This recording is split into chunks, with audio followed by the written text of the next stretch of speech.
ये तब इसको एक बार रिवाइज कर लेंगे, है ना। हाँ भाई। तो हम लोग व्यवहारात्मक जनवाद के पेज नंबर 16 पे हैं, है ना।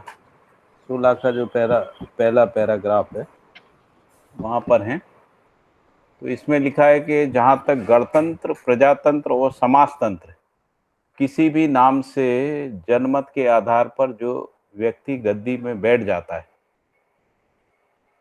उन सबका कमोबेशी कार्यकलाप का तरीका मूलतः एक सा होना बनता है, अर्थात विशेष हो जाता है। और वही राज्य शासन प्रशासन के लिए संविधान बना ही रहता है। तो ऐसे संविधान में 3 मुद्दे हैं: गलती को गलती से रोकना, अपराध को अपराध से रोकना और युद्ध को युद्ध से रोकना। तो इससे पहले हम लोग जो पढ़ रहे थे उसमें बाबा जी ने खासकर जो भौतिकवादी प्रबंध है उसकी बात की थी। जो मटेरियलिज्म का फिलॉसफी है, खासकर डायलेक्टिक मटेरियलिज्म का जो फिलॉसफी है उसकी यहाँ पर बात की थी। और उसमें ये कहा कि उनका ऐसा मानना था कि विकास अंतहीन होता है। और दूसरी बात उन्होंने कहा कि ये जो उनकी परिकल्पनाओं में ये रहता है, जो पूंजीवाद के आधार पे जो परिकल्पनाएं एकत्रित किए वह सभी एक प्रबंध के रूप में है, मानव के हाथों में अर्पित करने के उपरांत भी इन प्रबंधों में इस सिद्धांत के नाम से प्रबंध विरोधी प्रबंध और इसके बाद प्रबंधों का समन्वय। तो ये 3, जिसको हम लोग अंग्रेजी में बोलते हैं थीसिस, एंटीथीसिस और सिंथेसिस, ऐसा हम लोग बोलते हैं। और उसमें भी बेसिक जो मान्यता ये है कि संघर्ष बना रहता है। और संघर्ष बना रहता है का मतलब है कि राज्य जो है जनता का शोषण करता है और नहीं तो जनता राज्य का शोषण करती है। या दूसरे अर्थों में कहें, जो कैपिटलिस्ट लोग हैं वो बाकी लोगों का शोषण करते हैं, ऐसा है। इसीलिए जो भौतिकवादी विचार या साम्यवादी विचार है तो वो कहता है कि संघर्ष खत्म नहीं होता है, मिनिमाइज हो सकता है, खत्म नहीं होता है। तो बाबा जी कह रहे हैं कि और उनमें भी सुविधा संग्रह की प्रवृत्ति जो है बनी रही है, जैसी पूंजीवादी लोगों में भी है।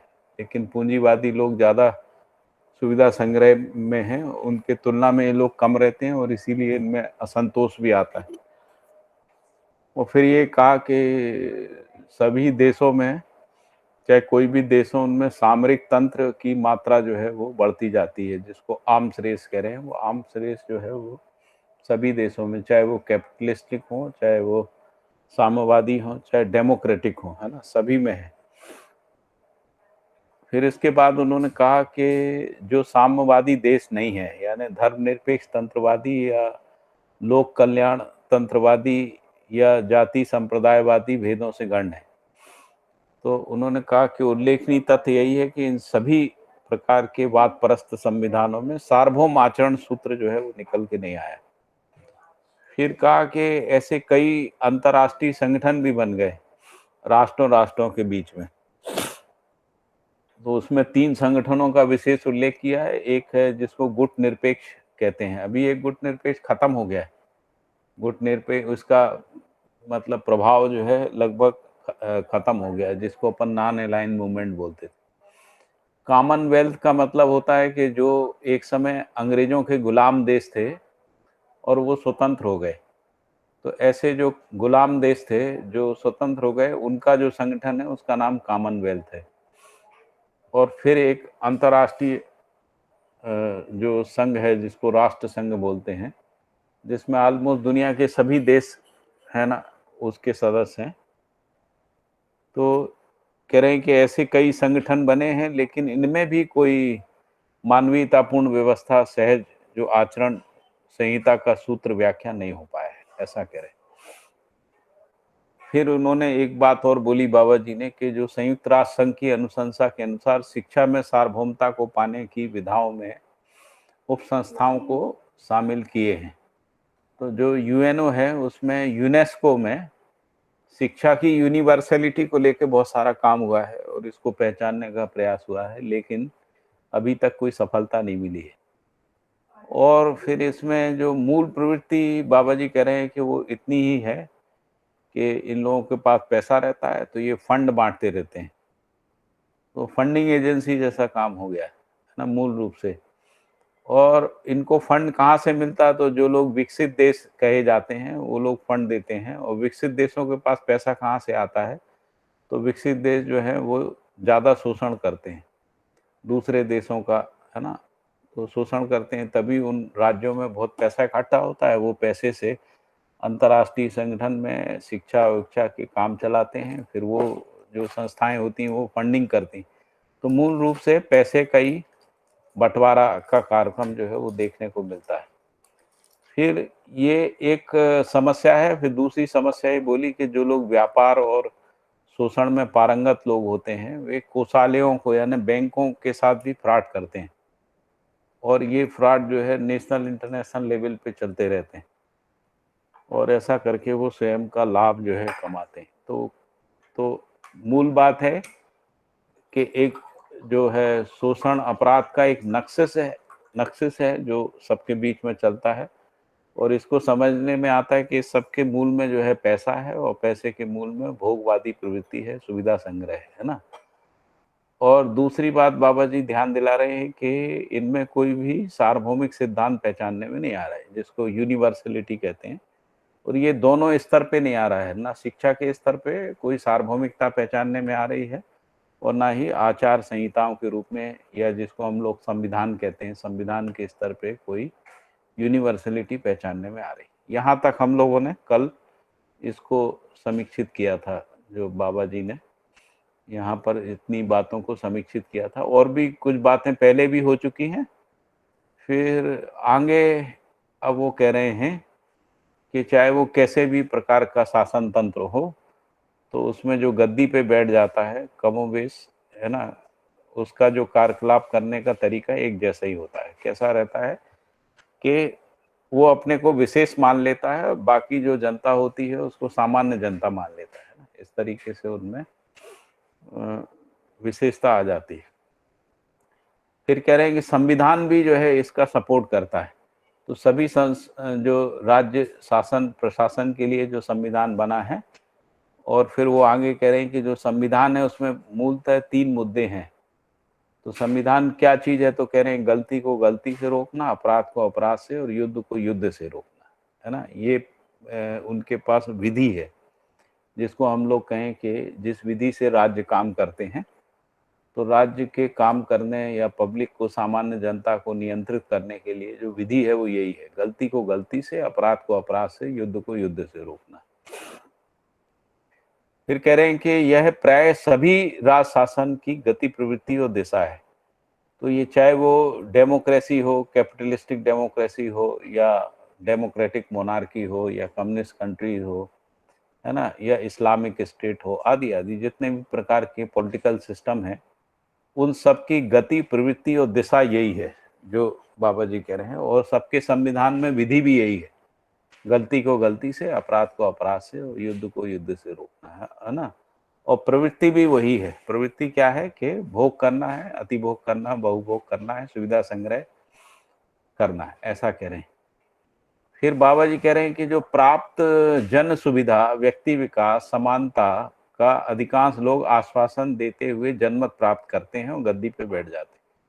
तो जो पॉलिटिकल पार्टीज हैं या जो पॉलिटिकल लीडर हैं, वो मूल रूप से जनता के बीच में क्या बोलते हैं कि आपकी सुविधाएं बढ़ेंगी, आपका इंडिविजुअल विकास होगा, और इक्वालिटी आएगी सब में, है ना।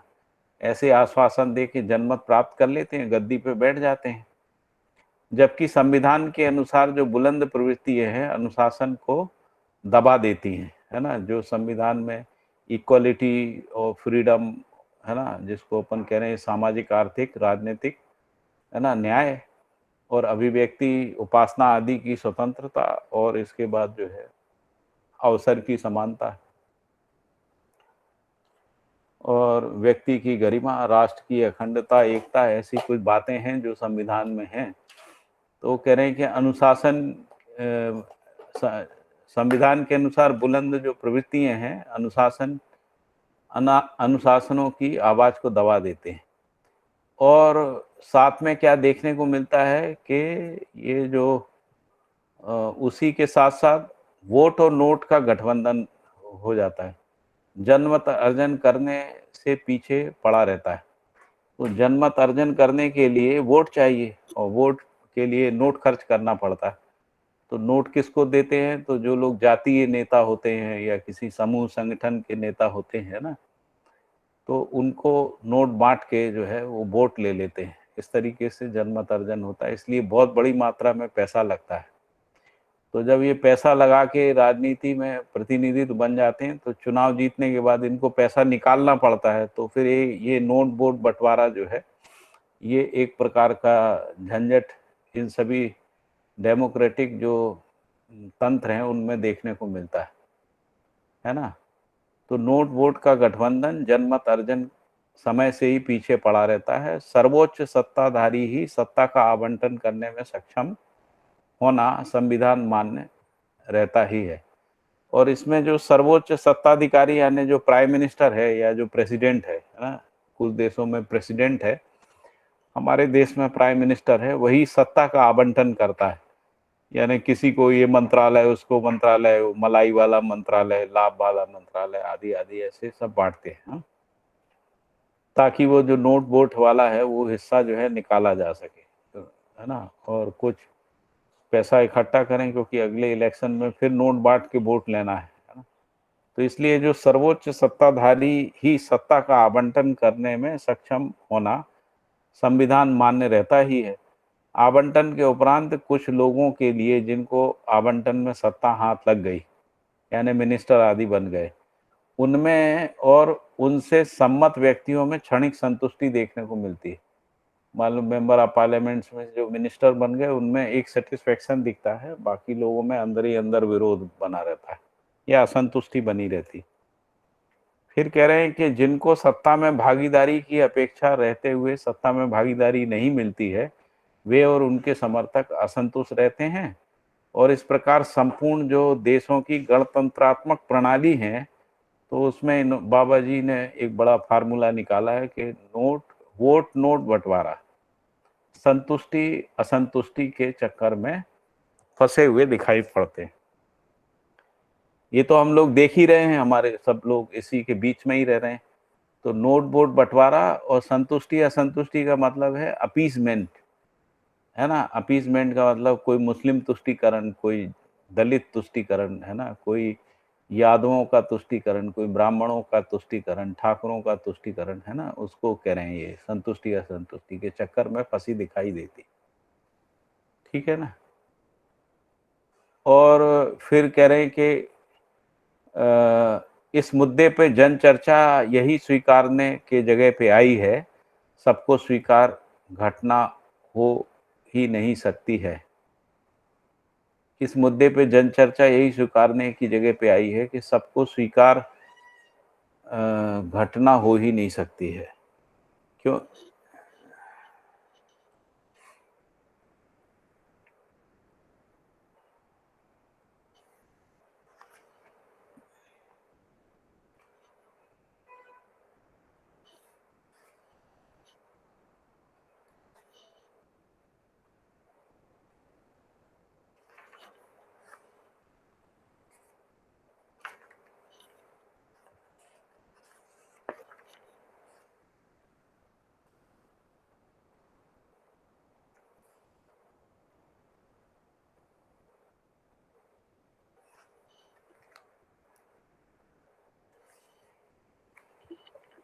तो यहाँ पर ये जो सेंटेंस है इसका मतलब क्या है?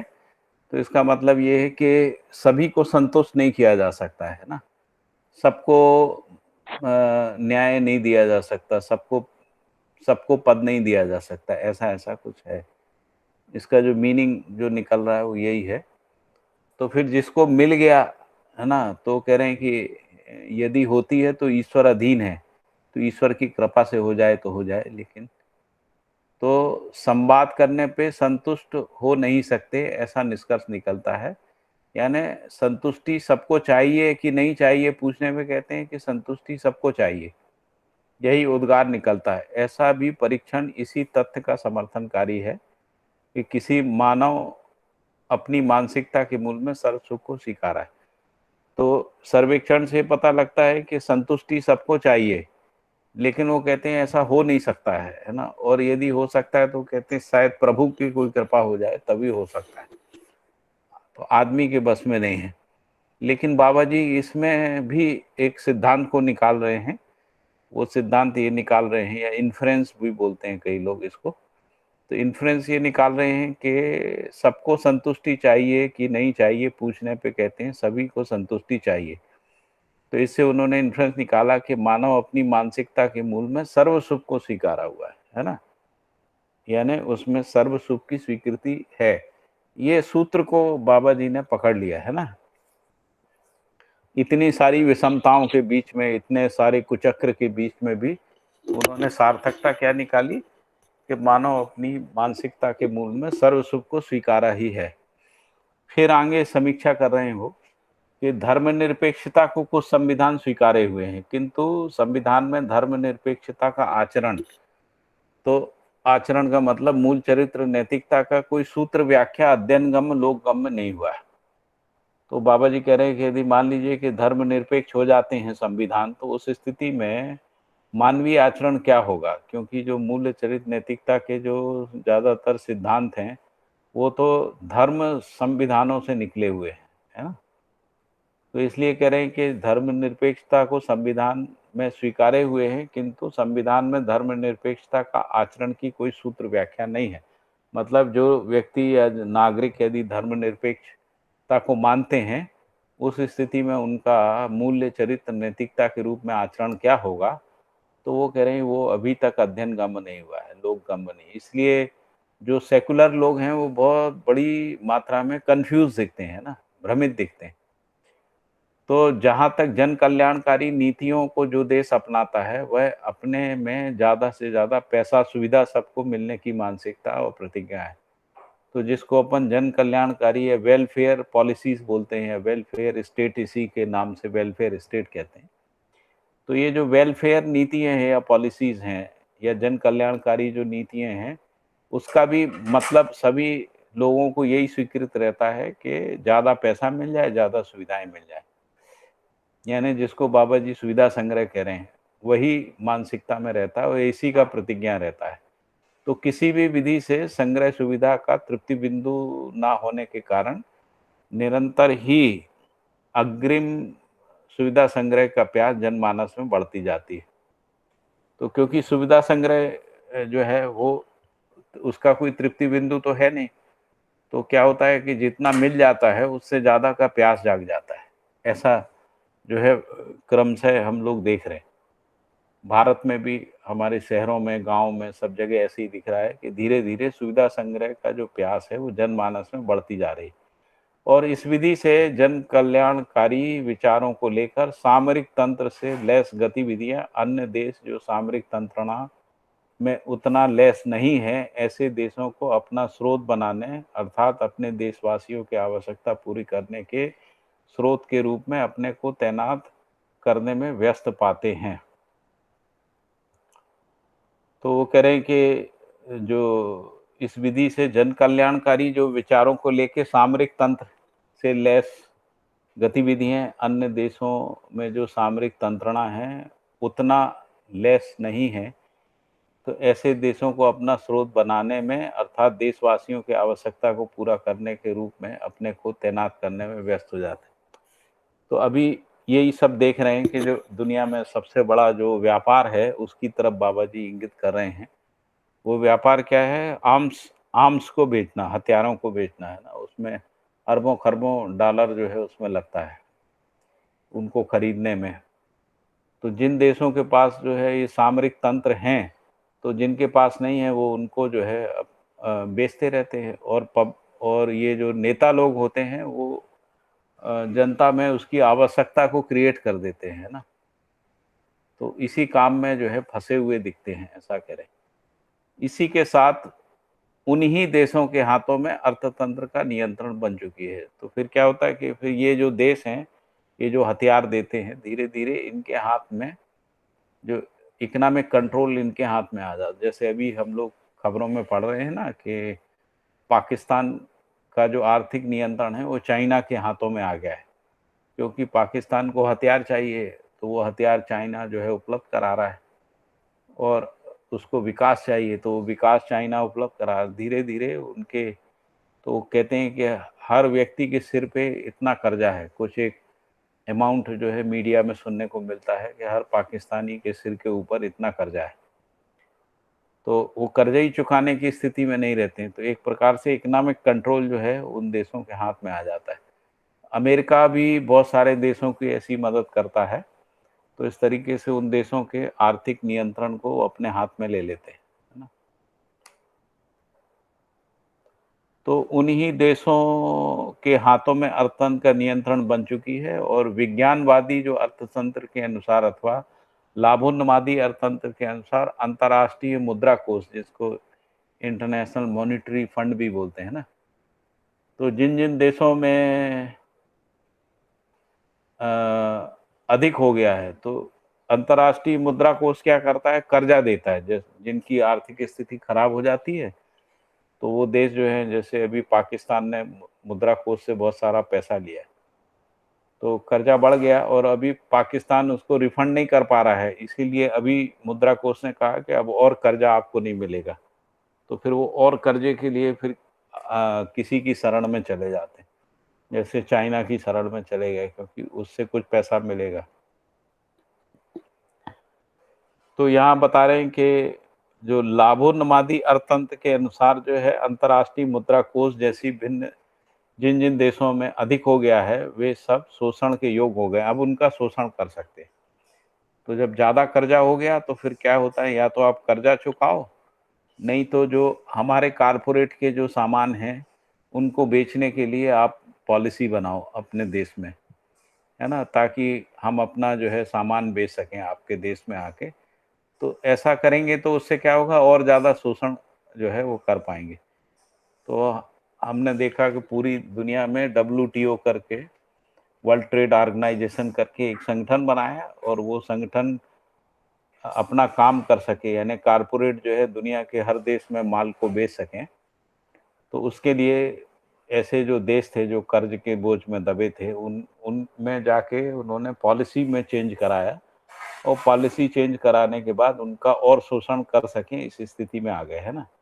बाकी देश शोषित होने के योग्य हो चुके हैं। बाबा जी कह रहे हैं कि जो बाकी देश हैं वो शोषित होने की जगह पे आ गए हैं। इस विधि से जन कल्याणकारी प्रचलित लाभोन्मादी अर्थतंत्र के अनुसार इसका कोई समाधान बिंदु मिलता नहीं। तो बाबा जी कह रहे हैं कि इस पूरे सिस्टम में जो कोई समाधान, यानी जन कल्याणकारी प्रचलित, तो बाबा जी कह रहे हैं जिसको अपन प्रचलित यानी सो कॉल्ड, क्योंकि इसमें जन कल्याण तो कुछ है ही नहीं, तो इसलिए कह रहे हैं कि जन कल्याणकारी जो प्रचलित लाभोन्मादी, अभी जो प्रचलन में ऐसा लाभोन्मादी अर्थतंत्र है, उसमें कोई समाधान का बिंदु नहीं। ठीक है, ये स्पष्ट हो गया यहाँ तक। फिर और आगे बढ़ते हैं। तो बाबा जी कह रहे हैं कुछ तटस्थ देश हैं। तटस्थ देश मतलब जिनको अपन गुट निरपेक्ष बोलते हैं ना। तो तटस्थ देशों का मानना है कि किसी भी खेमे में कूटनीति समरनीति में समाहित ना किया जाए। तो पूरी दुनिया में पहले 2 पावर सेंटर थे, है ना? जिनको हम लोग कहते हैं, एक कैपिटलिस्टिक कंट्रीज का पावर सेंटर अमेरिका था, और दूसरा साम्यवादी देशों का पावर सेंटर जो है वो रशिया था। तो इन इन दोनों में जो भी समर नीति है, उसमें कुछ देश शामिल नहीं हुए, जिनको गुट निरपेक्ष देश बोलते थे, है ना? बाद में इनके बीच में शीत युद्ध चलता रहा, और शीत युद्ध में जो है साम्यवादी देश टूट गए। तो इसके बाद पावर सेंटर जो है वो एक ही देश बन गया, जिसको अपन अभी यूएसए बोल रहे हैं ना, वो पावर का।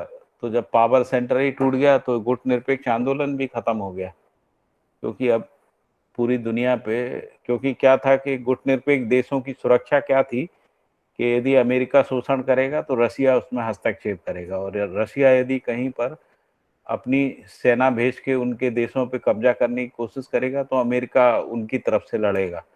तो इस तरीके से जो नॉन अलाइन कंट्रीज थे, तो नॉन अलाइन कंट्रीज अपने को सेव करते थे इस आधार पे कि हम दोनों की युद्ध नीति में शामिल नहीं होंगे, कूटनीति में शामिल नहीं होंगे, है ना, लेकिन दोनों से हम मदद लेंगे, तो जहाँ जो स्थिति होगी उसमें मदद लेंगे। लेकिन जब रशिया का डिसइंटीग्रेशन हो गया, रूस का विखंडन हो गया, तो उस स्थिति में यूनिपोलर जो है बन गया।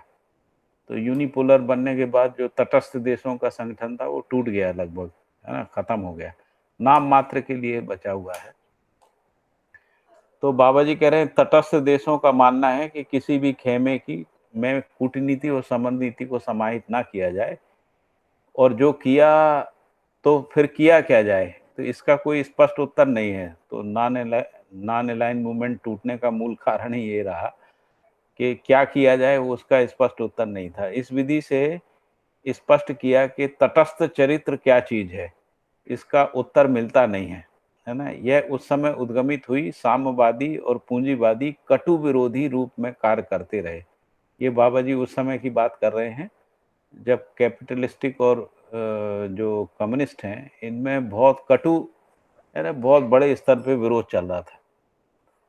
तो प्राय इन तटस्थता के पक्ष में वे सभी देश हैं जो सामरिक तंत्र और मात्रा में अपने को कमजोर समझते हैं या कमजोर हैं। तो व्यवहारात्मक विचारों से इनका मूल्यांकन होना एक आवश्यकता रही। तो बाबा जी कह रहे हैं कि यदि हमको कोई व्यवहारात्मक विचार को निकालना है, इसलिए इनका मूल्यांकन करने की आवश्यकता उनके अंदर उद्गमित हुई, बाबा जी के अंदर, है ना। तो फसावट उन्होंने बता दी कि फसावट कहाँ कहाँ है और क्या क्या है, और ये भी बता दिया कि नॉन अलाइन मूवमेंट के पास जो है ना कोई स्पष्ट उत्तर नहीं है ना, कि यदि हम इस गुट या उस गुट में ना रहें तो हमारा अपना क्या चरित्र होगा, वो उनके अंदर स्पष्टता नहीं थी, और इसीलिए धीरे धीरे वो सब हो गए, है ना। तो प्राय इस तटस्थता के पक्ष में वे सभी देश हैं जो सामरिक तंत्र और मात्रा में अपने को कमजोर समझते हैं अथवा कमजोर हैं। तो इसीलिए बाबा जी कह रहे हैं व्यवहारात्मक विचार से इसका मूल्यांकन होना एक आवश्यकता रही। ठीक है, फिर आगे और उन्होंने थोड़ी समीक्षा करी है कि सर्वाधिक देश जिनकी भागीदारी को स्वीकारते हैं वह राष्ट्र संघ है। तो अभी भी यूनाइटेड नेशन में ही सबसे ज़्यादा मेंबरशिप है, मतलब दुनिया का यदि कोई इंटरनेशनल सबसे बड़ा ऑर्गेनाइजेशन है जिसमें ज़्यादातर देश हैं तो वो यूएन है। अभी तक किसी सार्वभौमिक संविधान, सार्वभौम शिक्षा, सार्वभौम जन मानसिकता को पाने की विधा ढूंढने की कोशिश में है। और बाबा जी कह रहे हैं कि यूएन जो है वो एक यूनिवर्सल कॉन्स्टिट्यूशन, यूनिवर्सल एजुकेशन और यूनिवर्सल मेंटेलिटी, है ना, जिसको अपन कहें कि सिटीजनशिप, ग्लोबल सिटीजनशिप की जो मानसिकता है या जन मानसिकता जिसको कह रहे हैं, उसको पाने की विधा ढूंढने की कोशिश में है, लेकिन अभी तक सफलता नहीं मिली। ऐसा उन संस्थाओं के उद्गार से पता लगता है। बाबा जी कह रहे हैं कि उनको ये संस्थाएं जो घोषणा करती हैं उससे पता लगता है। फिर लिखा है कि युद्ध विभीषिका को रोकने के पक्ष में अपनी अपनी सम्मति को व्यक्त किया रहता है। तो ये जो इंटरनेशनल संगठन है, ये युद्ध विभीषिका को कैसे रोका जाए, इसमें सबके अपने अपने पक्ष रहते हैं। इन मनोनीतियों के अनुसार इस संस्था में सर्वोच्च प्रतिभाएं काम करती हैं। बाबूजी कह रहे हैं कि दुनिया की जो सर्वोच्च प्रतिभाशाली लोग हैं वो सब इसमें काम करते हैं। राष्ट्र संघ मानसिकता के अनुसार भी विकास और बेहतरीन जिंदगी की सम्मति अभी तक सुविधा संग्रह, युद्ध, सामरिक तंत्र में अग्रगामीता, व्यापार में सबसे फैला हुआ देश को विकसित मानने के पक्ष में दिखाई पड़ती। तो वो कह रहे हैं कि यूनाइटेड नेशन भी अभी उन्हीं को सबसे ज्यादा विकसित देश मानता है जिनमें सुविधा संग्रह ज्यादा है, जिनमें युद्ध और सामरिक तंत्र में अग्रमीता है, मतलब बहुत बड़े हुए हैं आगे, और जिनका व्यापार जो है सब में फैला हुआ है। ऐसे देशों को ही वो विकसित मानने के पक्ष में दिखाई पड़ते हैं। फिर बाबा जी कह रहे हैं कि जबकि सुविधा संग्रह अभी तक जिस चोटी में पहुंच चुकी है, उतना सुविधा संग्रह सबको मिलने की विधि इस धरती पे नहीं हो सकती। मतलब जितना एक एवरेज यदि अपन माने कि यहाँ तक एक एवरेज सुविधा संग्रह है, तो उतना सुविधा संग्रह पूरी धरती के 700-800 करोड़ लोगों तक, है ना, पहुंचाया जाए, ऐसा संभव नहीं है ना। क्योंकि सुविधा संग्रह से लैस व्यक्ति हर परिवार संस्था को मिलने का प्रावधान नहीं है। इसके लिए धरती छोटी दिखाई पड़ने लगती है ना। इसके लिए धरती छोटी दिखाई पड़ती है। फिर लगेगा इतना सुविधा संग्रह यदि हर आदमी को दें तो ये जो प्लेनेट अर्थ है अपना, ये छोटा सा हो जाता है ना। तो थोड़े लोग इस धरती पर रहने से सबको सुविधा संग्रह मिल जाएगा। फिर क्या विचार जाता है कि आबादी कम करना चाहिए, इसीलिए थोड़े लोग यदि इस धरती पे रहेंगे तो सुविधा संग्रह सबको मिल जाएगा।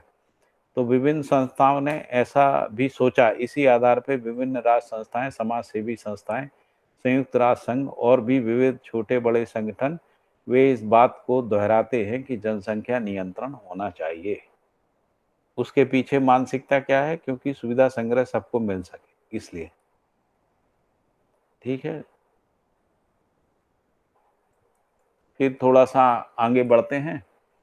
तो अब यह भी एक नजीर इसी दशक में देखने को मिलता है कि संयुक्त राष्ट्र संघ के आह्वान के अनुसार एक पृथ्वी सम्मेलन हुआ।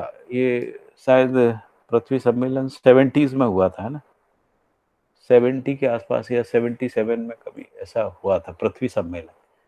उस समय की बात कर रहे हैं बाबू जी। अर्थ समिट बोलते हैं उसको, अर्थ समिट, है ना। किसी को पता है किस सन में हुआ था अर्थ समिट?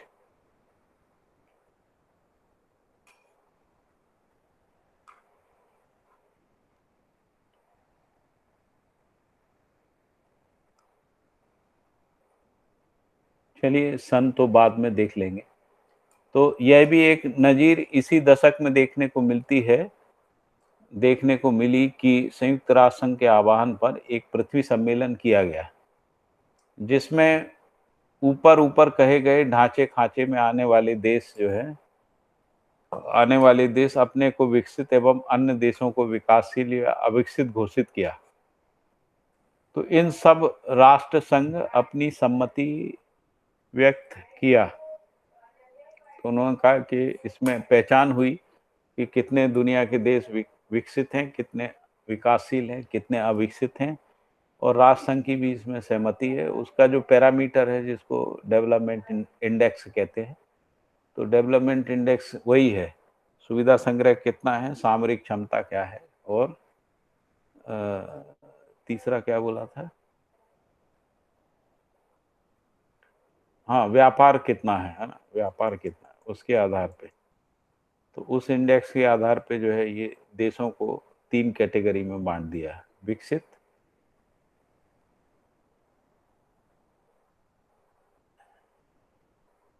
अविकसित और विकासशील। और राष्ट्र संघ की भी इसमें सहमति है। साथ ही यह भी बताए कि अपने को विकसित देश घोषित किए हैं, उनके मार्गदर्शन के अनुसार अन्य देशों को चलना चाहिए। तो साथ में ये भी एक मानसिकता इन अंतर्राष्ट्रीय संगठनों में रहती है कि जो डेवलप कंट्रीज हैं उनके मार्गदर्शन में बाकी देशों को चलना चाहिए। तो जो देश नहीं चलते हैं तो फिर वो साम दाम दंड भेद विधि से उनको चलाने की कोशिश करते हैं ना।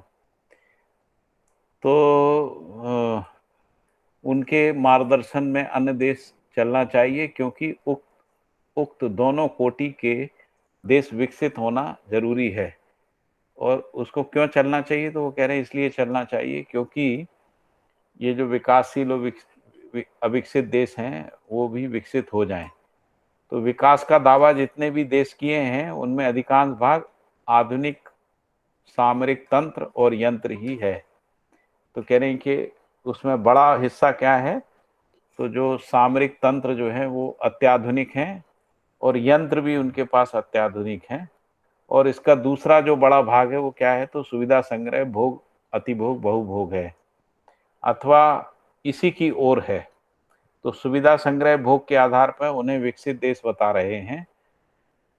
उसकी सार्वभौमता के लिए हर व्यक्ति परिवार उतना सुविधा संग्रह को खर्च करने की आवश्यकता इच्छा करता ही है, जबकि सबको सुविधा संग्रह समान मात्रा में मिल नहीं सकता है। इस विधि से विकास तंत्रणा कहाँ पहुंचेगा? तो यहाँ बाबा जी प्रश्न खड़ा कर रहे हैं कि यदि हम इस दृष्टिकोण से विचार करते हैं तो फिर प्रश्न आएगा कि इस विधि से विकास तंत्र कहाँ पहुंचेगा? इसका कोई उत्तर नहीं है। इसका जिम्मेदार कौन है? इसका भी कोई उत्तर नहीं है।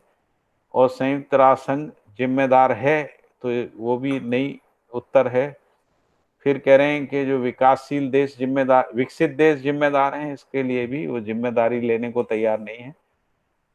यही दोनों तबके अपने को सर्वाधिक अधिकाधिक विकसित होने का सत्यापन प्रस्तुत किए हैं। तो कौन से? जिनको अपन कह रहे हैं कैपिटलिस्टिक, है ना, कंट्री, या फिर साम्यवादी। तो यही अपने को सर्वाधिक विकसित होने का सत्यापन प्रस्तुत किए हैं ना। जबकि विकास का मापदंड जो है सुविधा संग्रह के आधार पर तथा अथवा भक्ति विरक्ति के आधार पर सर्वसम्मत नहीं हो पाता है। तो बाबा जी कह रहे हैं विकास का जो पैरामीटर है वो सुविधा संग्रह और भक्ति विरक्ति के आधार पर नहीं होता है।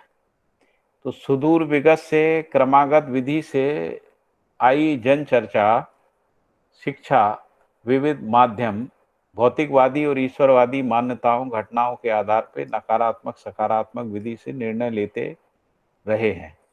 तो वो कह रहे हैं कि अभी तक जो भी शिक्षा और जो भी विधि है, क्रमागत विधि से आई जन चर्चा जो है वो शिक्षा या विविध माध्यम, यानी जो भी प्रकार के मीडिया है और एजुकेशन है ना, तो भौतिकवादी और ईश्वरवादी मान्यताओं के आधार पे ही नकारात्मकता और सकारात्मकता विधि से निर्णय लेते रहे। इस बीच बहुत सारे यांत्रिक घटनाएं प्रकृति सहज उर्मी मानव को कर्माभ्यास में करतलगत हुई है। बाबा जी कह रहे हैं कि प्राकृतिक सहज जो विकास की उर्मियां हैं उसके कारण से मानव में कुछ एक नए प्रकार की जो यांत्रिक घटनाएं घटी हैं, जैसे दूरदर्शन है, दूरश्रवण है, दूरगमन है, जैसे दूर संचार विधियां हैं, विविध उपकरणों से स्थापित हो गई हैं। तो कह रहे हैं कि किसी देश में सर्वाधिक सुलभ और किसी देश में ये कम है। ये तीनों, दूरगमन, दूरदर्शन, दूरश्रवण, किसी देश में ज़्यादा सुगम है, कहीं पे कम सुलभ है। और इससे अनायास ही मानव जाति के लिए उपलब्धि यह हुई कि सभी समुदाय, परिवार, व्यक्ति यथाशीघ्र एक जगह में जुटने का किसी निश्चित मुद्दे पे परस्पर आदान प्रदान करने और निर्णय लेने के लिए सहायक हो गई। तो बाबा जी कह रहे हैं कि ये कुछ एक योग संयोग विधि से है, जो भी कहें, विकास के क्रम में कुछ ऐसी घटनाएं घट गई जिससे दूरगमन, दूरदर्शन, दूरश्रवण जैसी दूर संचार विधियां हाथ लग गई। और इनके हाथ होने से क्या हुआ कि जो समुदाय हैं और जो परिवार हैं या जो व्यक्ति हैं वो एक जगह जल्दी इकट्ठे हो सकते हैं और अपने विचारों, निर्णयों, निष्कर्षों का आदान प्रदान कर सकते हैं ना। तो इसमें ये सहायक हो गई। अभी तक परंपराओं में जन मानसिकता और जन चर्चा स्पष्ट हो चुकी है। उसी के अनुरूप विविध समुदाय बारंबार एक दूसरे के अनुरूप अथवा परामर्श विधि अपनाना सुलभ हुआ है। इसी के साथ घरेलू उपकरणों को और आवास अलंकार संबंधी वस्तुओं को निर्मित करने में यंत्रोपकरण की सहायता उपादेय हो गई। इस दशक के मध्य भाग तक मानव ने यह भी आकलित किया है कि हर उत्पादन ठीक समझा हुआ आदमी के हाथों से जितना सस्ता हो सकता है उतना यंत्रोपकरण से नहीं हो सकता। ये भी मानव को समझ में आया है। इस ध्वनि से यह भी एक स्वाभाविक अनुमान होता है कि सभी मानव के कार्यकारी योजनाएं विधिवत समझ में आई नहीं रहती हैं। कुछ लोग यांत्रिकी तकनीकी के आधार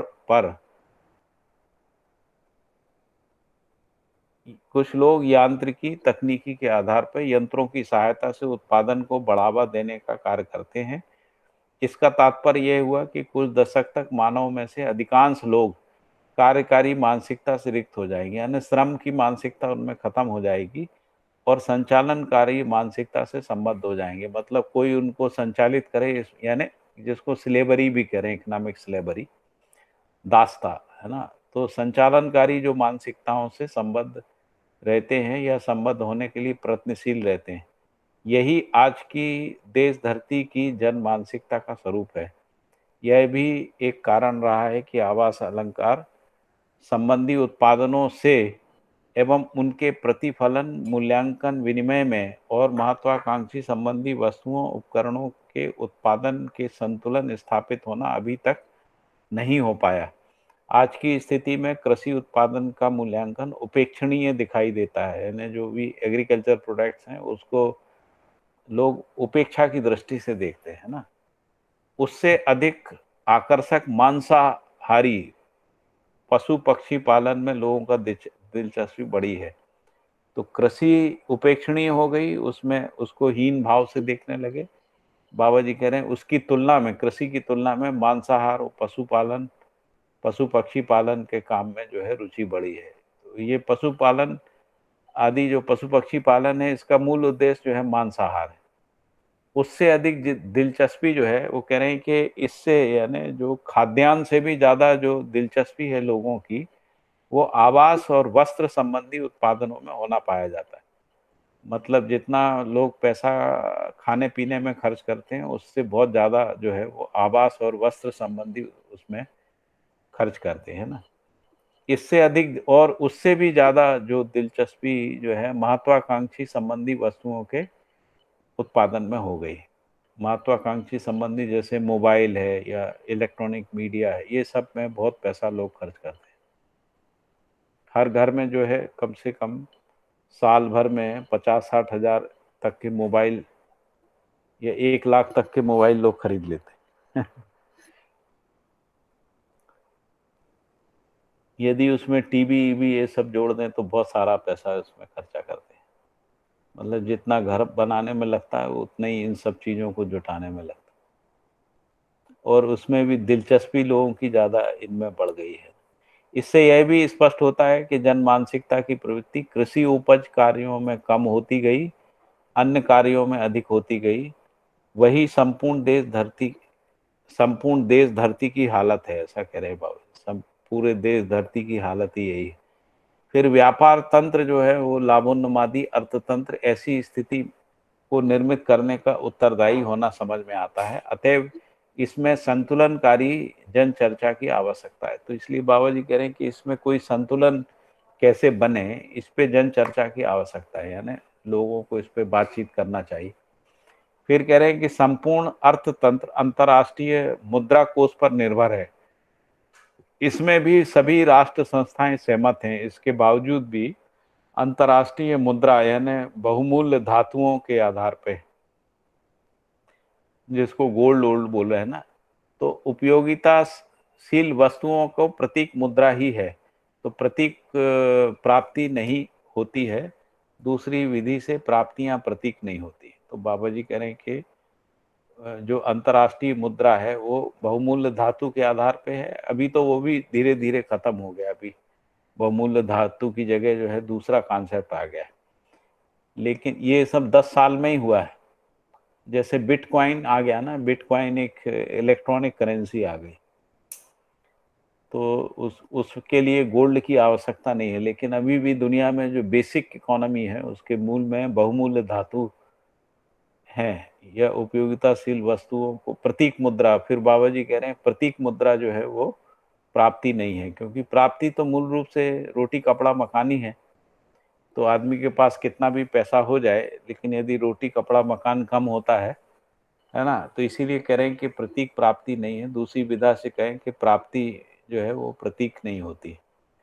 तो इस सूत्र से स्पष्ट हो जाता है कि अंतर्राष्ट्रीय मुद्रा को बहुमूल्य धातुओं के रूप में पहचाना गया है। वह केवल धन को धन से पाने की विधि से सम्मत होकर जन मानस हर उपभोक्ता ऐसी प्रतीक मुद्रा प्रणाली से प्रताड़ित होने के लिए बाध्य हो चुकी। तो ये जो धन से धन को प्राप्त होने की जो विधि है, जिसको अपन शेयर मार्केट कहते हैं ना, तो शेयर मार्केट में क्या है कि धन लगाओ और धन कमाओ, बस। उसमें कोई भी जो सामान्य आकांक्षा की वस्तु का उत्पादन नहीं होता और पैसा बढ़ता जाता है। तो केवल धन को धन से पाने की विधि और भी चीजें हैं, शेयर मार्केट उसमें से एक बात मैंने बताई है। जैसे ये जो इंश्योरेंस है, जैसे बैंकों में फिक्स डिपॉजिट्स हैं अलग अलग प्रकार, ये सब वही है, धन से धन को कमाने पाने की विधि है। तो विधि से सम्मत होकर, हाँ जी, कुछ बोलना है योगेश भाई? नहीं, मतलब ये कमीशन का जो धंधा है। हाँ, ये भी वही है। हाँ, हाँ, कमीशन या ब्रोकरेज और वो सब भी वही है, इसमें धन से धन कमाने का, जिसमें कोई उत्पादन नहीं है ना।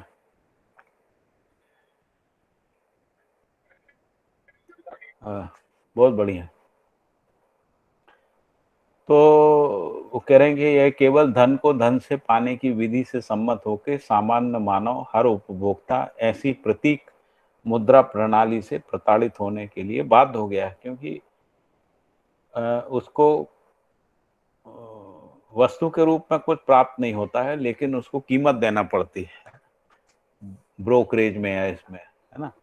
तो इसके निराकरण सहज जन चर्चा और जन मानसिकता की आवश्यकता। बाबा जी कह रहे हैं इस पे बातचीत होना चाहिए, है ना, इस पे जन चर्चा होना चाहिए और जन मानसिकता, और ऐसी जन मानसिकता का निर्माण करने की आवश्यकता है कि ये सबसे कैसे मुक्ति हो। तो सुदूर विगत से ही हम संघर्ष के लिए जनमानस को तैयार करने के क्रम में संघर्षात्मक जनवाद को अपनाते आए। तो प्रतीक संघर्ष एक सर्व स्वीकृत वस्तु ना होकर मजबूरी का ही प्रदर्शन है। बाबा जी कह रहे हैं कि ये जो सिंबॉलिक संघर्ष है, प्रतीक संघर्ष क्यों लिखा है? क्योंकि बाबा जी का मानना है कि ये एग्जिस्टेंशियल नहीं है, ये हमने क्रिएट किया है ना, अपनी मूर्खता से इसको बना लिया। तो ये सर्व स्वीकृत वस्तु नहीं है ना, मजबूरी का प्रदर्शन है। जैसे युद्ध किसी के लिए वांछित घटना नहीं है, फिर भी युद्ध तैयारियां हर देश करता ही है ना, करता है। तो यह देश देश के बीच में मजबूरी की स्थिति है ना। ऐसे ही हर व्यक्ति एक दूसरे व्यक्ति के साथ व्यवहारिक संगीत को स्थापित करना चाहता है। तो शिक्षा संस्कार में इसके लिए कोई निश्चित प्रावधान ना होने के कारण हर व्यक्ति दूसरे व्यक्ति से सशंकित मानसिकता के लिए, सशंकित मानसिकता को लिए हुए संघर्ष को अपनाने के लिए विवश हो जाता है। तो बाबा जी कह रहे हैं कि हर व्यक्ति क्या चाहता है? तो जैसे ऊपर इकोनॉमिक इक्वालिटी चाहता है, सभी लोग समान रहें। यहाँ कह रहे हैं कि हर व्यक्ति व्यवहारिक संगीत को चाहता है। व्यवहारिक संगीत यानी न्याय पूर्वक जीना चाहता है। लेकिन जो प्रचलित शिक्षा संस्कार है उसमें इसका कोई प्रावधान नहीं है। और जो शिक्षा है वो क्या करती है? तो वो सशंकित मानसिकता यानी एक दूसरे के प्रति शंका, संदेह, अविश्वास, है ना, इस वाली मानसिकता को पैदा कर देती है और उसके कारण से वो संघर्ष अपनाने को विवश हो जाता है। ठीक है ना भैया, ये स्पष्ट हो रहा है ना? जिसका जीता जागता साक्ष्य यही देखा जा सकता है कि पति पत्नी दोनों अलग अलग कोषालयों में यानी बैंकों में खाता बनाए रखना चाहते हैं। इतना ही नहीं, घर में रखी हुई जो पति पत्नी की पेटियों को भी अलग अलग ताला होना पाया जाता है ना। तो हर परिवार में घर के दरवाजे पर भी ताला लगाया जाता है। ताला लगाने का तात्पर्य यह है कि मानव जाति के प्रति शंका कुशंका ही है। हर व्यक्ति इस बात को स्वीकार कर चलता ही है कि चोर डाकू होते ही हैं, इसलिए ऐसा प्रबंध करके रखना ही है। तो कोषालयों को देखें तो वहां भी अभेद कक्ष बनाए जाते हैं, स्ट्रांग रूम जिसको बोलते हैं, है ना। और इसके बावजूद भी यह सब लूटे जाते हैं। सब बैंकों के स्ट्रांग रूम होते हैं, इसके बाद भी बैंक लूट जाते हैं, है ना। ऐसी घटनाओं को बारंबार सुना जाता है। इन घटनाओं को याद दिलाने के मूल में एक ही मकसद है कि हम मानव को अभी व्यवस्था में जीना है। ऐसी समझदारी विकसित नहीं हुई और उचित प्रणालियों को अपनाना दूर ही है।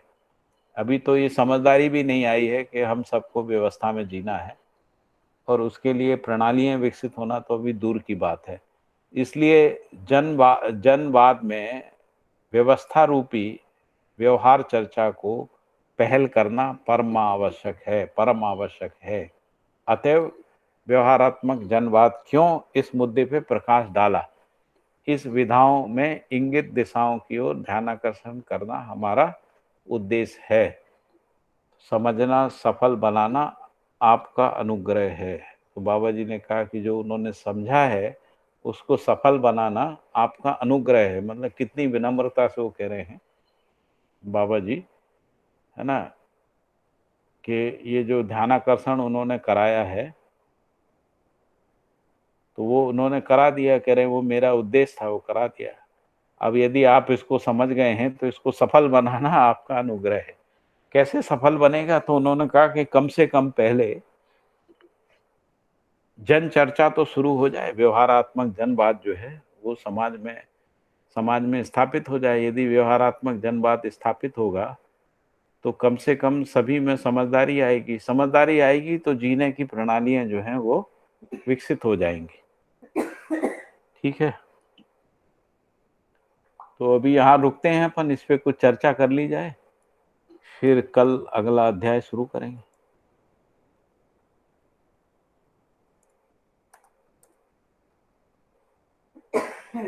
बताइए।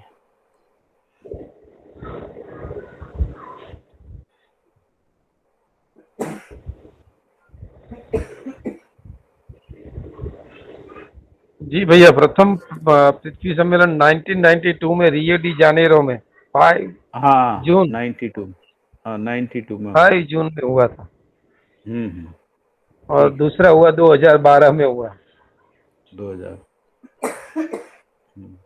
ठीक बात है। क्या हुआ अर्थ भैया? समिट, अर्थ समिट, अच्छा, अर्थ समिट। अर्थ समिट, ठीक बात अर्थ समिट, पृथ्वी सम्मेलन नाम दिया था। with हाँ, total हाँ, हाँ। failure. है? With total failure. हाँ, टोटल फेल रहा वो।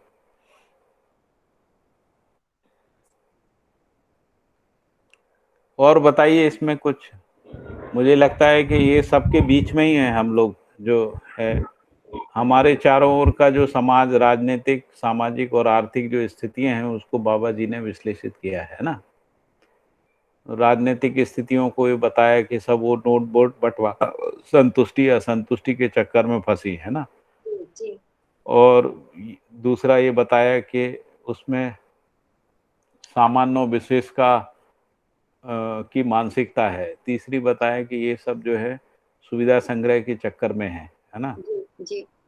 और चौथा ये बताया कि सुविधा संग्रह सबको मिल नहीं सकता है, और यदि सबको सुविधा संग्रह जितना एक मानव को मिला हुआ है यदि उतना सबको उपलब्ध करा दें तो ये पृथ्वी छोटी पड़ जाएगी, है ना। जी. और ये उन्होंने उसकी बात करी। फिर अर्थव्यवस्था की बात करी, अर्थव्यवस्था कहाँ फंस गई। इंटरनेशनल पॉलिटिक्स की बात की कि कैसे विकासशील देश जो हैं वो दूसरों पे आर्थिक नियंत्रण को पा लेते हैं और कैसे वो उनको अपना, है ना, अपने नियंत्रण में ले आते हैं। उस सब पॉलिटिक्स की बात हुई। और उसमें इंटरनेशनल मॉनेटरी फंड का किस तरीके से उपयोग होता है और कैसे और ज़्यादा शोषण के लिए विवश हो जाते हैं, है ना। जी. वो सब बात जो है इसमें आई है। फिर ये भी बताया कि ये सभी संगठनों का फेल्यूर क्या रहा है, क्यों फेल हो गए ये सब, उस पर भी बाबा जी ने बात की। फिर उन्होंने कहा इसमें एक सकारात्मक बात ये है कि लोग ये तो मानते ही हैं कि सभी को संतुष्ट होना चाहिए, है ना। तो सभी के अंदर वो एक मानसिकता है, ऐसा बाबा जी बोल रहे हैं। सर्व सुख का मानसिकता अभी भी मानव जाति में बना हुआ है, वो खत्म नहीं हुआ है। और जो दूसरी बात है वो ये, दूसरी बात बाबा जी ने कहा कि ये जो दूरदर्शन, दूरगमन, दूर श्रवण जो आ गया है उसके कारण से लोग आपस में एक दूसरे से बात करने लगे, चर्चा करने लगे, परस्पर मिलजुल के जो है निर्णय लेने लगे, है ना। तो इसको बाबा जी एक उपलब्धि मान रहे हैं, है ना। तो इसका सहारा लेते हुए जन चर्चा को बढ़ाना चाहिए। मुझे ऐसा कुल निष्कर्ष ये निकलता है कि जो भी समझदारी है उसको फैलाने के लिए हमको ये जो दूर संचार प्रणालियों का उपयोग करना चाहिए, है ना। जी तो इससे जो समझदारी है उसका लोक व्यापीकरण हो सकता है। तो बाबा जी कह रहे हैं कि यदि ये लोक व्यापीकरण आप लोग करते हैं तो ये आपका अनुग्रह है। किस पे अनुग्रह है पता नहीं, लेकिन अनुग्रह है, मानव जाति पे अनुग्रह है, ऐसा मान सकते हैं अपन, है ना। जी जी तो एक जिम्मेदारी भी वो हमको हमारे कंधों पे डाल रहे हैं बाबा जी कि आप समझना, सफल बनाना आपका अनुग्रह है, ऐसा बोल रहे हैं। फिर ये भी कहा कि शिक्षा में जो है वो शिक्षा संदेह की या सशंकता की मानसिकता को बनाता है ना। जी तो मतलब लोग चोर होते ही हैं, लोग गलती करते ही हैं, अपराध करते ही हैं, तो विश्वास की मानसिकता को नहीं बनाता है, और संदेह की मानसिकता के कारण ही संघर्ष को अपनाने के लिए विवश हो जाते हैं, क्योंकि अभी सभी से डर लगता है संदेह होने। तो एक प्रकार से हम डरा हुआ आदमी तैयार करते हैं, विश्वास वाला आदमी तैयार नहीं करते हैं। तो यदि शासन तंत्र को भी देखें, प्रशासन तंत्र को भी, तो सभी अधिकारी एक दूसरे से डरे रहते हैं सभी, क्योंकि भय से ही नियंत्रण होता है ना, ऐसी उनकी मान्यता है। तो जो जितने ऊंचे पद पे रहता है उतना ज्यादा भय का इस्तेमाल कर सकता है ना। जी हाँ तो इसीलिए जो नीचे का अधिकारी होता है वो ऊपर के अधिकारी से डरा हुआ रहता है, और उनमें परस्पर विश्वास नहीं होता है, और फिर ये विश्वास भ्रष्टाचार आदि कारण से और खत्म हो जाता है ना। तो एकदम जो सशंक सशंक मानसिकता है या परस्पर संदिग्धता है, उसको क्रिएट करती है जो शिक्षा है, और संविधान और व्यवस्था उसका सपोर्ट करती है। और इस सब को ठीक करने के लिए कोई विधि भी नहीं है। वो कह रहे हैं गलती को गलती से रोकने की विधि है, जबकि गलती गलती से ठीक नहीं होती है। अपराध अपराध से रोकने, जैसे किसी ने मृत्युदंड हत्या करी तो उसको फांसी दे दो, है ना। तो अपराध को अपराध से रोकना, और युद्ध को यदि किसी ने आक्रमण किया तो उसके साथ उस पर आक्रमण कर दो। तो यही विधि है अभी हमारे पास, और ये तीनों विधि ऐसे ही लगता है जैसे कि इन्हीं तीनों विधि के आधार पे सारी दुनिया के संविधान है, ऐसा वो बोल रहे हैं। तो जिसको कहते हैं भय, भय की विधि है, जिसको हम लोग अपनी भाषा में इंडियन पीनल कोड जो है ना, भारतीय दंड प्रक्रिया संहिता बोलते हैं। तो दंड प्रक्रिया है, और दंड प्रक्रिया के लिए फिर सीआरपी है ना। सीआरपी का मतलब क्रिमिनल प्रोसीजर कोड है, फिर इंडियन एविडेंस एक्ट है। इन तीनों को मिला के ही जो है संविधान इन तीनों के ऊपर की छत्र छाया है, अम्ब्रेला है जिसको कह सकते हैं। और उसमें जो विधि है वो दंड विधि ही है या भय विधि ही है, और उसी को बाबा जी ने इसको तोड़ के ये कहा है कि गलती को गलती से, अपराध को अपराध से, युद्ध को युद्ध से रोकना, है ना। ये भय कोई मतलब इंस्ट्रूमेंटलाइज किया है। तो इसीलिए जो बड़ा अधिकारी होता है उसको दंडाधिकारी बोलते हैं, मतलब जो दंड को सुनिश्चित कर सकता है, दंड को इम्पोज कर सकता है, वो सब दंडाधिकारी है। और दूसरे सरल शब्दों में कहें तो जिसको डंडा चलाने का अधिकार है, कैनिंग करने का जो अधिकार है, वो सब दंडाधिकारी है ना।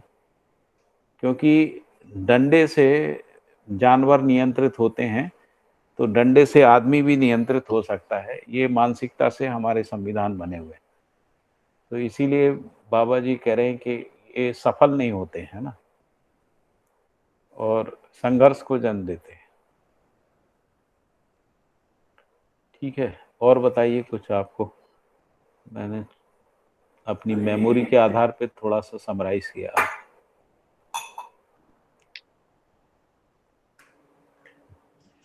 हाँ भैया नमस्ते। नमस्ते नमस्ते दीदी। हाँ हाँ भैया, यहाँ पे एक ये लिखा था, व्यापार का मूल प्रयोजन लोक सुविधा लोकोपकार है। हाँ, इसका थोड़ा स्पष्ट करेंगे। मतलब जैसे कोई जो उत्पादन करने वाला है और जो कंज्यूम करने वाला है, तो उत्पादित वस्तु को कंज्यूम करने वाले आदमी तक पहुंचाना ही व्यापार का उद्देश्य था। तो अच्छा, इसीलिए उत्पादन को उन्होंने उत्पादन को। उत्पादन जैसे मान लो किसान उत्पादन करता है ना, हाँ हाँ खेत में उत्पादन करता है, हाँ, और जो ठीक है। उपयोग करने वाले लोग हैं वो उत्पादन की जगह से दूर में रहते हैं। अच्छा। तो एक व्यापार उसमें एक ऐसा माध्यम बनाया गया कि वो किसान से लेके जो है, जो लोग उसका उपभोग करते हैं उन तक पहुंचा देगा, वितरण उसके मतलब। बदले हाँ वितरण कर देगा। तो हाँ, उस अर्थ में उसको कहा गया था। तो उपकार का हम काम लोगों है ये। के हाँ उपकार का काम है, और हम लोग ऐसा मानते थे परंपरा में कि आटे में नमक के बराबर लेना है, ऐसा जो था। जो अभी क्या हो गया है कि पता ही नहीं है कि आटा ले रहे हैं कि नमक ले रहे हैं, है ना, ऐसा हो गया। मतलब श्रम मूल्य जो लिए तो आटे में नमक के बराबर श्रम मूल्य, ऐसा। हाँ हाँ, जो रोटी का आटा होता ना, हाँ तो हाँ, हम लोग मतलब आटा रोटी हमने में लिया तो मतलब हम्म इतना श्रम मूल्य उतना ही लेना है, उससे ज्यादा नहीं लेना है, हाँ ऐसा क्या? हाँ। मतलब हाँ उतना ही था। ये प्रतिफल तो तो मिलना इसलिए चाहिए भाई, तो श्रम तो हाँ किया है। हाँ प्रतिफल विहीन नहीं था, लेकिन आटे में हाँ नमक के बराबर था। हाँ, तो जितना श्रम अपना मूल्य जो उतना ही लेना, श्रम है जितना उतना ही अपना लेना। श्रम था उतना ले लेते थे, है ना। अच्छा तो इसीलिए वो बाबा जी ने वैसा सेंटेंस अच्छा, लिखा है। ये प्रयोजन है व्यापार का, है ना। हाँ, व्यापार का गुड, प्रयोजन बहुत वस्तु बढ़िया। विनिमय ही था। हाँ हाँ। तो वस्तु विनिमय तो जागृत मानव परंपरा में भी रहेगा, लेकिन जो अजागृत मानव में भी उसका प्रयोजन यही था, वस्तु विनिमय करना, है ना। हम्म, तो बाद में जो प्रतीक मुद्रा आई है उसके बाद से ये संग्रह ज्यादा हो गया। अच्छा। पहले क्या था कि जो व्यापार था वस्तु के बदले में वस्तु था, है ना। जैसे हम्म, व्यापारी लोग जो है, जो उत्पादन करने वाले लोगों के लिए जो कपड़ा वपड़ा ये वो सब सामान होता था ना, जो घरेलू सामान होता था, जो शहर के लोग पैदा करते थे, वो सामान हम्म, लेके गांव में जाते थे, है ना। उसके बदले में गांव का जो उत्पादन होता था, फल सब्जी और खाद्यान्न, उसको लेके आते थे, है ना। हम्म, तो वो शहर में बेचते थे, और शहर में जैसे ये जो सामान बनाते हैं ना, बर्तन वर्तन ये वो सब, इस तरीके हाँ के हाँ, कपड़े लत्ते, तो वो लेके जाते थे हम्म, व्यापारी। तो वस्तु विनिमय हो जाता था, उन वो अपनी वस्तु दे देते, उसके बदले में मैंने अभी ऐसे बाजार अभी भी देखे हैं, हाट हम्म, बाजार जिनको कहते हैं। तो उसमें व्यापारी लोग अपना को सामान लेके जाते हैं। हम्म। और जो जैसे खासकर ये ट्राइबल एरियाज में होता है, क्या बोले जहाँ पर जब लोग, ऐसा, हाँ, हाँ आपने भी जगदलपुर देखा ही होगा, आप तो बस्तर में रहे हैं एक ना डॉक्टर। एक पहले चावल दे दो, है ना, ऐसा इस तरह का रहता था। हाँ जो तो जिले के ये आगे लोग वहां से दो पहली चावल दे हाँ, दो, ऐसा करके बाद में करते क्या थे। हुआ, क्योंकि जो ट्राइबल लोग होते हैं उनकी आवश्यकताएं सीमित होती हैं। हम्म, तो लोग जो है खासकर बस्तर में ही ऐसा सुनने मिलता था कि लोग नमक के बदले चिरौंजी चिरौंजी ले हाँ आते थे, हाँ हाँ, है ना। तो है नमक ना। बहुत सस्ता था, और चिरौंजी मार्केट में बहुत महंगी महंगी बिकती थी, थी। काफी थी तो अपने ले आए हम हम्म लोग। तो उनको, क्योंकि बेचारों को नमक पैदा नहीं होता, उनके लिए नमक बहुत कीमती था।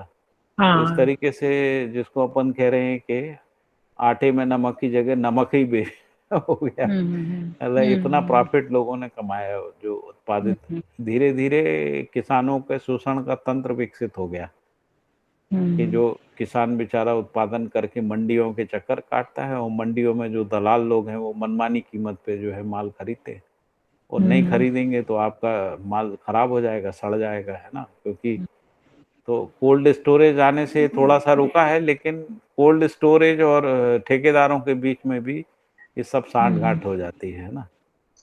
तो अल्टीमेटली जो है वो किसान या श्रम करने वाला जो है वो ठगा जाता है, ये सब झंझट है हम्म। सारी। तो उससे क्योंकि अभी मैं मुक्ति देख चा रही ना।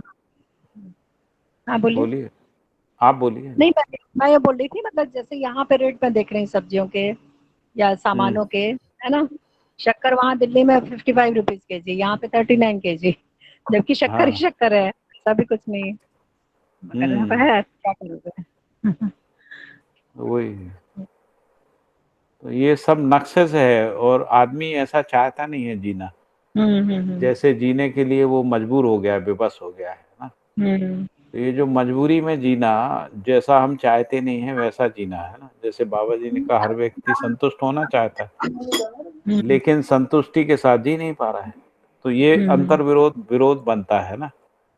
अंदर में विरोध बनता है या अंतर्द्वंद जिसको बोलते हैं अंतर्द्वंद बनता है या अंतर विरोधी विन्यास बनते हैं, वही मानव के दुख पीड़ा और समस्या का कारण बनते हैं, है ना।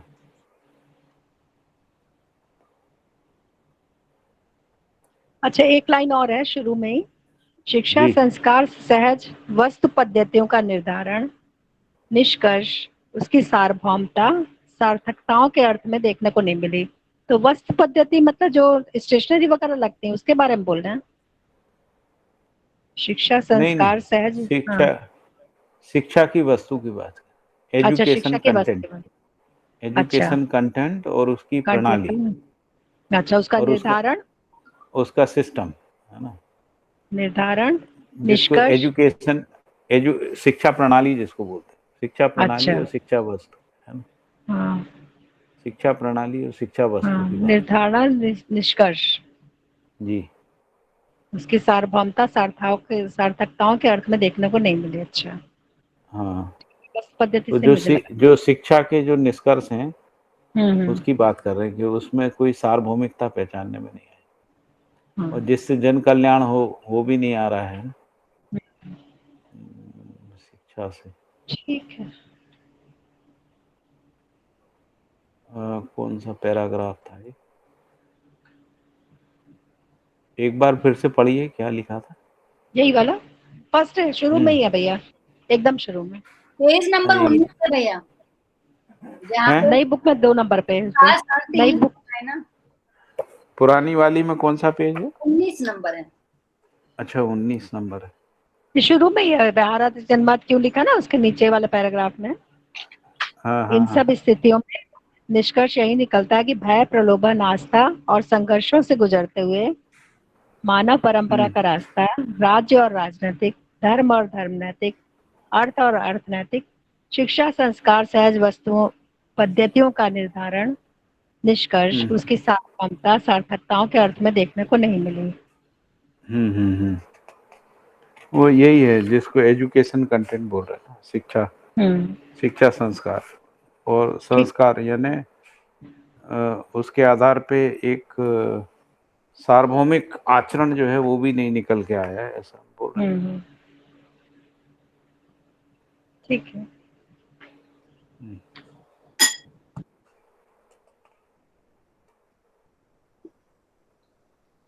सार्वभौम मानसिकता से शिक्षा प्रणाली, नीति और कार्य योजनाएं स्थापित नहीं हो पाई, ये भी लिखा है इसमें कि अभी तक इनसे कोई सार्वभौम मानसिकता से शिक्षा प्रणाली, नीति और कार्य योजना भी स्थापित नहीं हो पाई, एक ये भी सेंटेंस लिखा हुआ।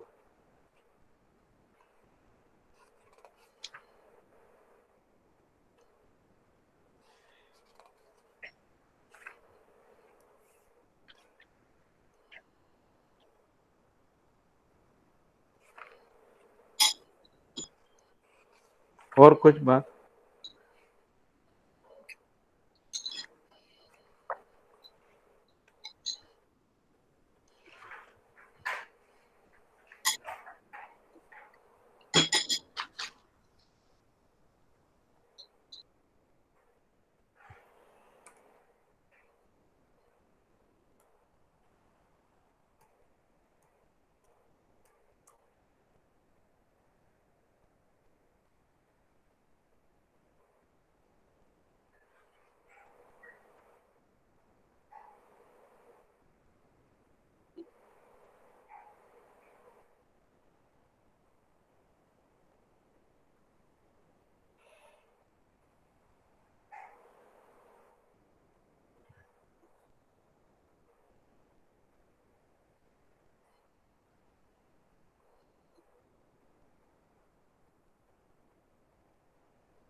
और बताइए कुछ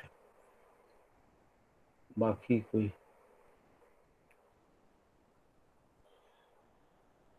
संदीप भाई, जी भैया नमस्ते।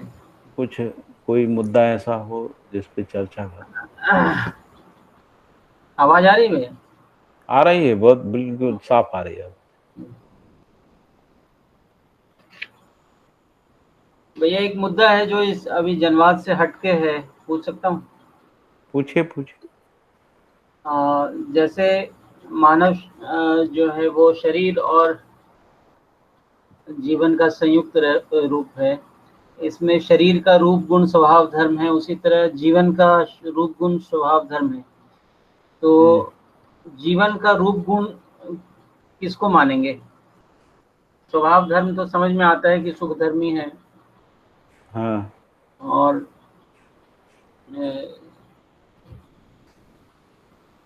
रूप और गुण कैसे देखेंगे जीवन में, ऐसा मैं पूछ रहा हूँ।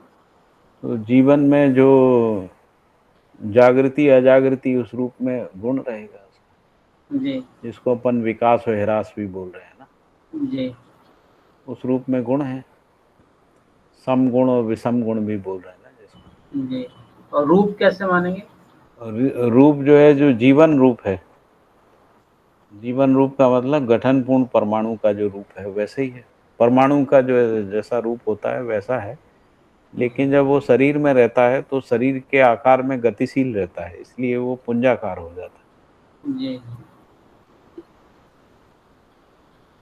बाबा जी ने इसका एक उदाहरण दिया है कि जैसे किसी रस्सी को जला के उसको जोर से घुमाते हैं तो जी एक अग्नि वलय बन जाता है ना, अग्नि का वलय बन जाता है। तो ऐसा लगता है कि ये जो अग्नि है ना, ये पूरे वलय के आकार में है ना, ऐसा आंखों में ऐसा भ्रम पैदा होता है। तो वैसे ही जीवन जो है जब बहुत गति के साथ घूमता है ना, जो जीवन की जो गति है वो दुनिया में जितनी भी गति है उन सबसे फास्ट है जीवन का जो गति है ना। तो वो इतनी गति के साथ घूमता है पूरे शरीर में,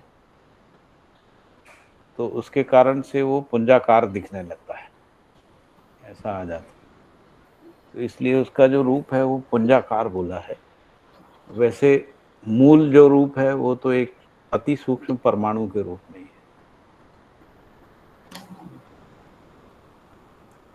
ठीक है भैया। और जो सम गुण और विषम गुण का तो बहुत सारी चर्चा अपन ने करी है पहले, जी जी। है ना। भैया जी तो जो मतलब बिना सूक्ष्म शरीर के नहीं रहता है गठनपुर परमाणु, पुंजाकार रूप में ही रहता है हमेशा, उसी में राज चक्र जैसे घूमता है, कैसा रहता है? वो क्या होता है जब शरीर छोड़ता है ना, हाँ तो शरीर छोड़ने के कारण से उसमें शरीर के आकार में घूमने का अध्यास बना रहता है। अच्छा तो इसलिए वो वैसा दिखता है कई लोगों को, जो पुंजाकार रूप में यानी शरीर आकार में ही दिखता है, ऐसा रहता है। अच्छा, तो उसके बिना नहीं रहता क्या? पुंजाकार के बिना तो अलाद चक्र मतलब शरीर का जो कार्यगति पथ है उसका, उसी के अंदर हाँ अलाद चक्र जैसे घूमता रहता है, ऐसा जी क्या? जी। अच्छा हाँ, और जैसे ही शरीर छोड़ता है तो उसी अध्यास में बना रहता है, कुछ समय तक अच्छा बना रहता है अच्छा। ना। इसके बाद धीरे धीरे वो अध्यास खत्म भी हो जाते हैं कई जीवन में। हम्म हम्म। फिर जब वो नए शरीर में प्रवेश करता है तो उसके हो जाता है। तो जो नए शरीर में क्या होता है कि जीवन जब शरीर के संपर्क में आता है ना, तो जीवन हम्म का हस्तक्षेप शरीर में शुरू हो जाता है। हम्म। तो जीवन का हस्तक्षेप होता है जो उसके संस्कारों के आधार पर होता है।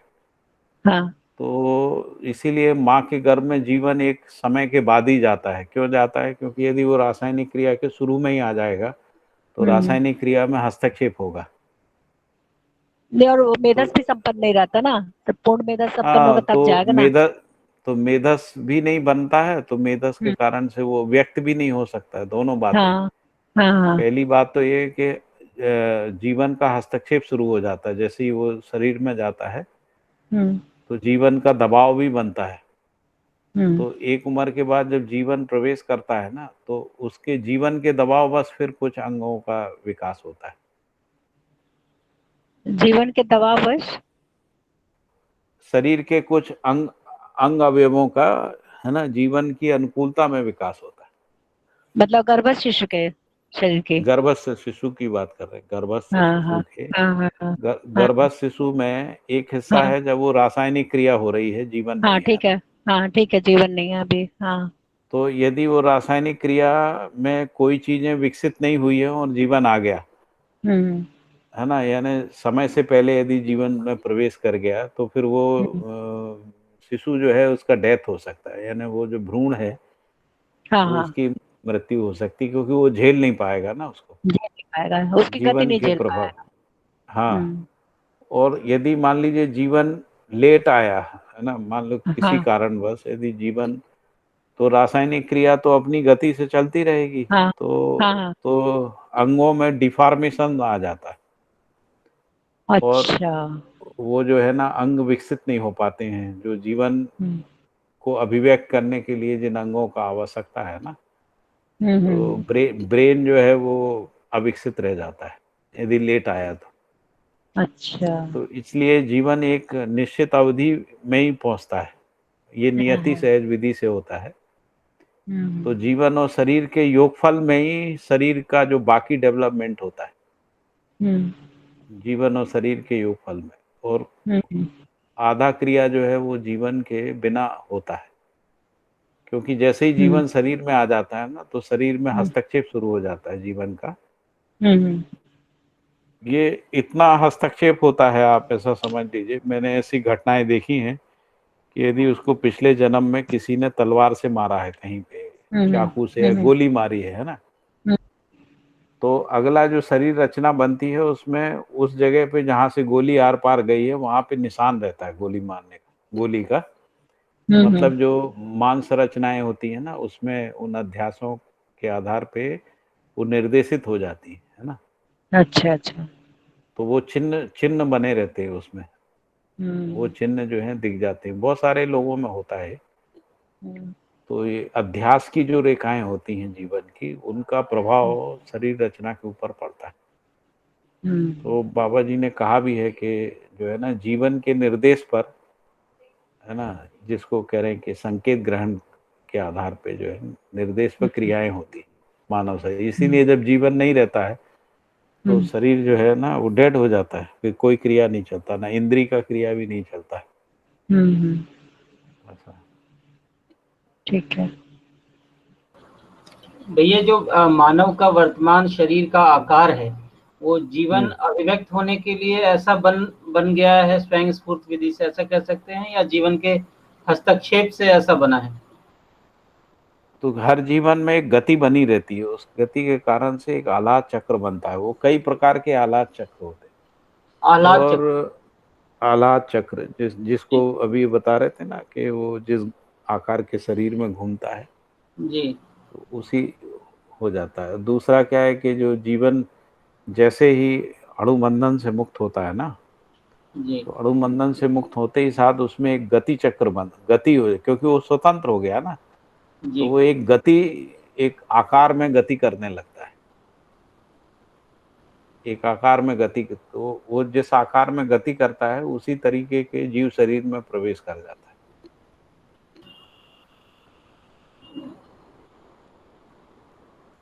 अब ये सब परिकल्पनाएं हैं, हमारे हिसाब से जी परिकल्पनाएं हैं। अब बाबा जी के हिसाब से बाबा जी ने उसको देखा है, लेकिन परिकल्पनाएं कुछ सटीक लगती हैं, ऐसा है।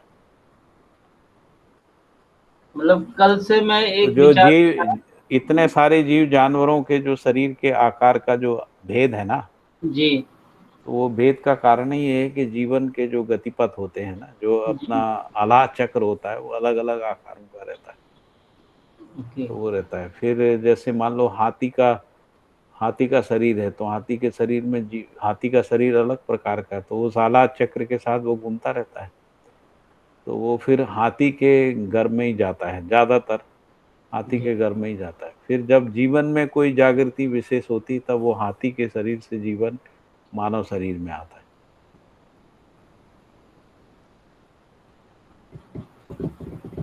नहीं तो वहीं घूमता रहता है। ये तो हो गया अध्यास की बात जो आपने भैया कहा, लेकिन मानव शरीर का जो वर्तमान आकार है यदि वो विकास क्रम में होगा ये शरीर की आकृति, तो वो केवल मतलब इस आधार पर होगा कि वो अभिव्यक्त होना चाहता है, जो वर्तमान आकार है वो सबसे सर्वतोपयुक्त लगता है जीवन को, इसलिए ऐसा है। हाँ, मतलब जो यदि आप ये जिसको अपन कह रहे हैं कि जीव शरीर रचनाओं के विकास को यदि अपन देखते हैं जी तो इसमें स्वेदस संसार से पिंडस संसार तक है ना, और मानव शरीर रचना तक, यदि इस तरीके से यदि अपन देखते हैं तो इसमें एक क्रमिक विकास दिखता है ना। जी तो उसमें क्रमिक विकास को इस तरीके से देखते हैं कि उनमें अंगों का विकास होता है एक हिस्सा, और दूसरा हिस्सा है इंद्रियों का विकास होता है ना।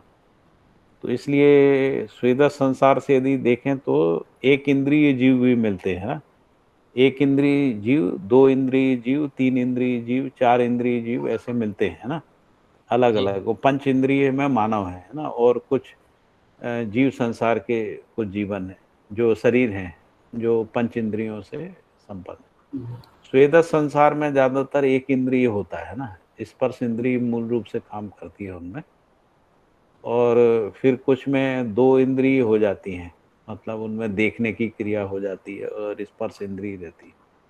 किसी में फिर ये स्वाद इंद्रिय हो जाती है ना, और जी आदि आदि ऐसे इंद्रियों का क्रमशः विकास होता है।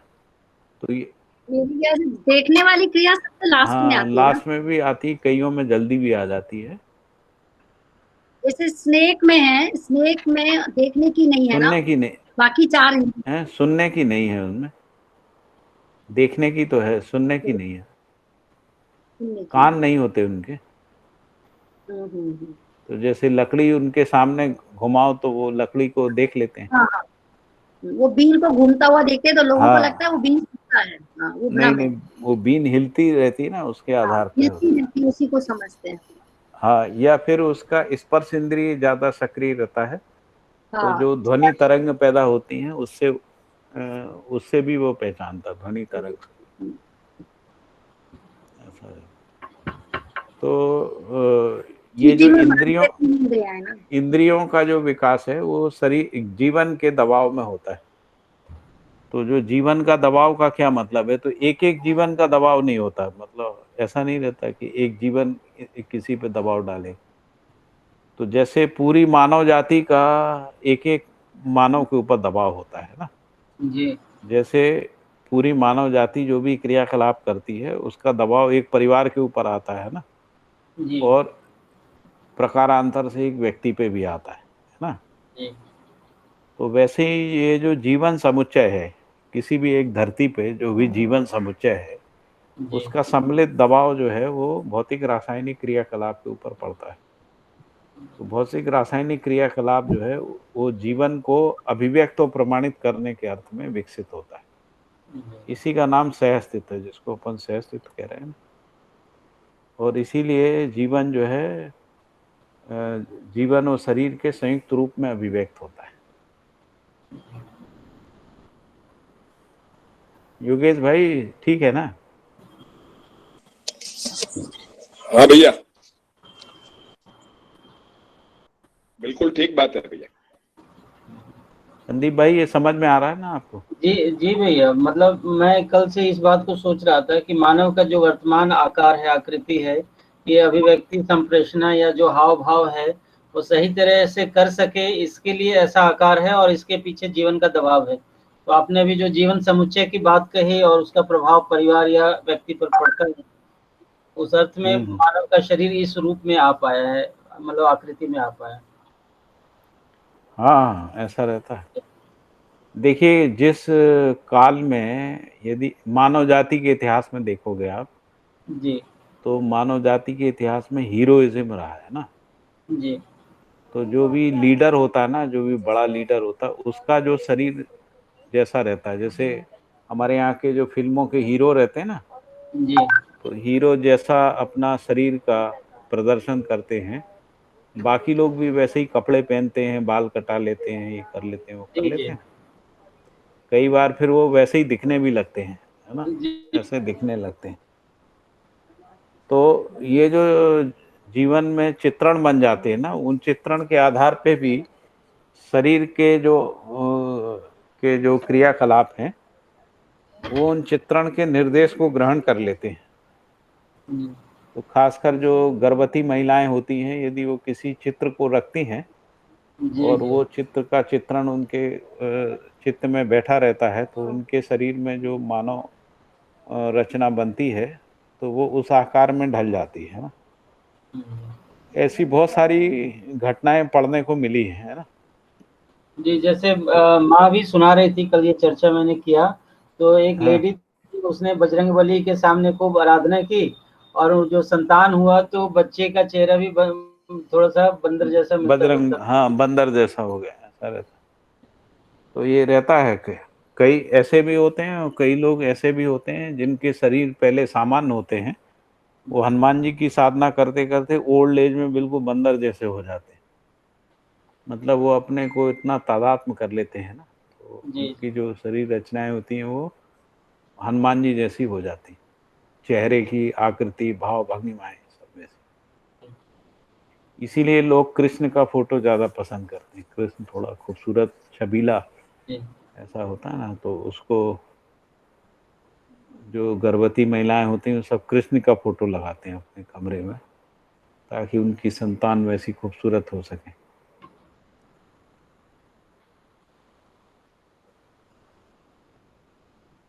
मैंने एक किताब पढ़ी थी, उसमें ऐसी बहुत सारी घटनाओं का उल्लेख था, जी तो जिसमें कोई किसी देश दूसरे नस्ल के हीरो को किसी महिला को पसंद था, तो वो फोटो उसने अपने कमरे में टांग रखी थी जी और वही उसको बहुत आकर्षित करती थी। तो उसका जब संतान पैदा हुई तो वो बिल्कुल उसी के जैसी हुई जैसा वो, तो तस्वीर है ना। टांग जबकि उस प्रजाति का कोई व्यक्ति था ही नहीं उस देश में, जी उस आसपास में कोई नहीं था, फिर भी वैसा हुआ। तो फिर यही है कि जो कल्पना रहती है वो कल्पना आकार ले लेती है।